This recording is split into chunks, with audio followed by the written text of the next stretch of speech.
இந்த ஏரியாவுல நீ மட்டும்தான் கடை வச்சிருக்க, வேற யாரும் இல்லன்னு ஆணவத்துல ஆடுறல்ல. ஆணவத்தையும் அக்கிரமத்தையும் அழிக்கிறதுக்கு பூமியில ஒருத்தன் பிறந்திருக்காண்டா என்ற சந்தானம் பட காமெடியை போல வாட்ஸ்ஆப்புக்கு சவால் விடும் விதமாக இந்திய செயலி அதிகம் பேரால் பதிவிறக்கம் செய்யப்பட்டு வருகிறது. அதாவது வரி விதிப்பு, H1B விசா கட்டண உயர்வு என்பன உள்ளிட்ட இந்தியாவுக்கு எதிரான நடவடிக்கைகளை எடுத்து வருகிறார் அமெரிக்க அதிபர் டொனால்ட் ட்ரம்ப். இதையடுத்து அந்நாட்டுக்கு எதிராக மக்களின் மனநிலை மாறியது. சுதேசி பொருட்களை பயன்படுத்த வேண்டும் என்ற கோரிக்கை வலுத்த நிலையில் சுதேசி சமூக வலைதளமும் தேவை என்ற வாதம் வலுத்தது.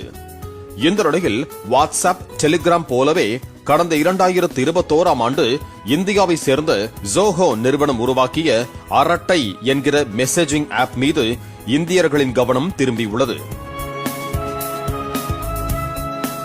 இந்த ஆப் மற்ற சமூக வலைதளங்கள் போல அல்லாமல் சாதாரண ஸ்மார்ட் மொபைல் போன்களிலும் வேலை செய்வதும் குறைந்த இணையதள வேகத்திலும் செயல்படுவதும் பயனாளர்கள் மத்தியில் வரவேற்பை பெற்றுள்ளதாக கூறப்படுகிறது. தற்போதைய நிலையில் 50 லட்சத்திற்கும் அதிகமானோர் பதிவிறக்கம் செய்த செயலியாக இது உள்ளது எனவும் கூறப்படுகிறது.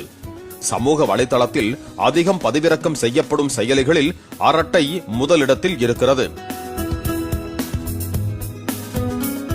இந்த நிலையில் அரட்டை செயலியில் இருக்கும் புதிய அம்சம் பயனாளர்கள் மத்தியில் ஆச்சரியத்தை ஏற்படுத்தியுள்ளது. வாட்ஸ்ஆப், டெலிகிராம் உள்ளிட்டவற்றை மொபைல் போன் மற்றும் கம்ப்யூட்டர்களில் மட்டும் பயன்படுத்த முடியும்.